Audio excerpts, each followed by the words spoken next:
Hi everyone, Maria here, Morellas Home Group, day 3 of my property manager's diary. It is Thursday, January 8th. I am keeping that as a earmark so that I can go back and look at this because I made myself goals, for the year, and through my diary experience, I'm going to go back and look at that and see if I met any of those goals. In my PM world today, doing a bunch of administrative stuff. I closed my books on the 7th of the month. So now it's time to get those owners and vendors paid out because rent's collected for the most part. I am still monitoring delinquency lists for those tenants that have not paid, have not satisfied, and are in the legal part of the system. That 7-day pay or quit that I mentioned previously. Looking at those. Doing some more administrative stuff.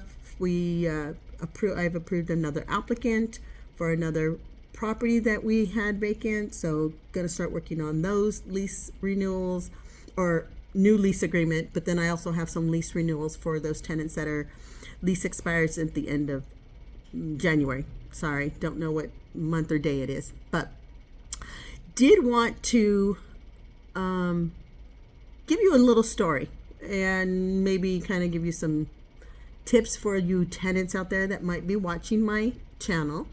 So this week I've had 2 tenants that were frustrated maybe, but really doesn't give them the right to treat my staff, myself, or my vendors rudely. So the first story is that I'm going to share with you is we had a vendor who was scheduled to go out to a property actually today, and the vendor had to cancel and had to reschedule. And of course, yes, I was told that the tenant had to take a time off work. And I understand the frustration. I understand we all have busy lives. We all would like to stay on the calendar, but come on, things happen. Life happens. I'm assuming that I was told that the vendor got sick. You wouldn't want, and I wouldn't want a sick vendor in my house. I do have some littles that live with me. So that doesn't give you tenants, though, the right to treat or have a verbal altercation with the vendor because they have to reschedule. If you have to take time off work, maybe you schedule the vendor to come out in an evening appointment if the vendor offers it, or a Saturday. I know on this particular vendor, he is so flexible. He will come out at 8 o'clock at night if he needs to if that helps the tenant in their schedule. He doesn't mind working on the weekends. So tenants, if you schedule during the week and if something comes up, don't be abusive. Don't be verbally abusive to our vendors.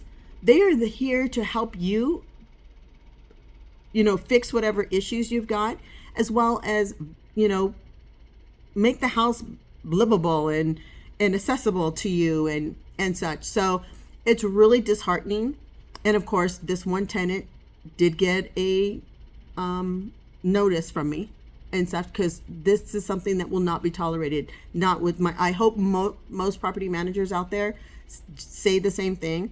This will not be tolerated. I will not tolerate my tenants treating my staff rudely. I will not tolerate my tenants treating my owners rudely, or any vendors that might be out there. So absolutely will not happen. This tenant was placed on notice today. Will not happen again. But with that being said, I also had another tenant a couple days ago that put in a service ticket because they had a water leak. They woke up in the morning and in their kitchen they had a water leak from upstairs, and we do know that there is the master bathroom that sits upstairs. So immediately we had somebody dispatched to go out, look at it, and from what I was informed at the time a couple days ago was that there was pinholes possibly in the water line, but that the handyman was getting them fixed so that we could have the water turned back on. The next following day, we get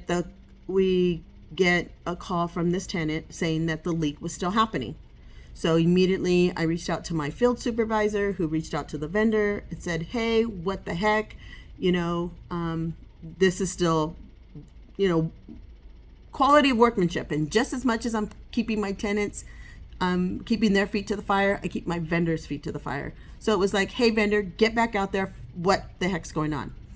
Proceeded to find out that yesterday or the day before prior to that, that when the vendor had gone out there was some concerns. It wasn't just a pinhole. The looked like the plastic had been kind of like scratched out. When there was a conversation with this tenant with regards to what some findings we found and some photographs that were taken, immediately I got another service ticket from the vendor or from the tenant, informing us that we had rats in the home, that it was our fault that this home had rats, and that chewed through the drywall and chewed through some of her food, or it got in her food. She provided us some photographs with some rodent droppings that were all over a plastic bin actually. And then she showed me a picture of a hole, which the hole had nothing to do with the ceiling. It had to do with the floor, but it appears that the rats may have been kind of talking with a pest control person, that the rats probably had gone through the walls up into the rafters and was seeking water. Could tell that there was water maybe up there and was scratching through the pipes to get through as a water source for them. But what's been frustrating is, I've had dialogue with this tenant with regards to, and I'm sorry, my screen is crazy. Had dialogues with this tenant that we needed her to get pest control service out there ASAP, and if she couldn't, I would provide one, but that she would be responsible for the cost. Of course, round and round, not her fault, my fault. I'm the one who moved her in with rats. Mind you, I have photographs of no rat holes prior to her move-in, because we photograph every property, ceiling to floor, wall to wall, windows, everything, so that I know exactly what the property looked like prior to move-in, as well as this tenant has been in tenancy for 8 months now. Never had a problem prior to that, except for we're now in day 8. But she proceeds to scream at me, holler at me. How dare I accuse her that, her house is a mess, which I didn't. I just said we need to get these rat issue resolved. Gonna go to her attorney. She's gonna sue me, blah, blah, blah. Again, I sent her an email, not gonna tolerate her screaming at me, not gonna tolerate her yelling at me. If she wants to get attorneys involved, I've got language where she's written, where it says, in our language, first 30 days of move-in, if you find any issues, make sure to reach out to me right away. I'll get it handled immediately. Anything after 30 days, there's like 29, based on our Clark County Health Department. There are 29 different species, from scorpions to rodents to, I think there's like 12 different kind of cockroaches that live here. I mean, we live in the desert. It's a dirt. So we definitely have language that says day 31 and on, tenant, you are responsible, that you live in the desert. And if there's things that you see, make sure to get a pest control person out there. I am not responsible for anything after that, 30, 31, 32. Although they're a little secret. Typically we'll take it to day 40. But anyway, and such. The moral of my story is, tenants, please do not, if you're going to get further with me anyway, with honey. I don't know what that saying is right now, but you get further with honey than you are being a bee.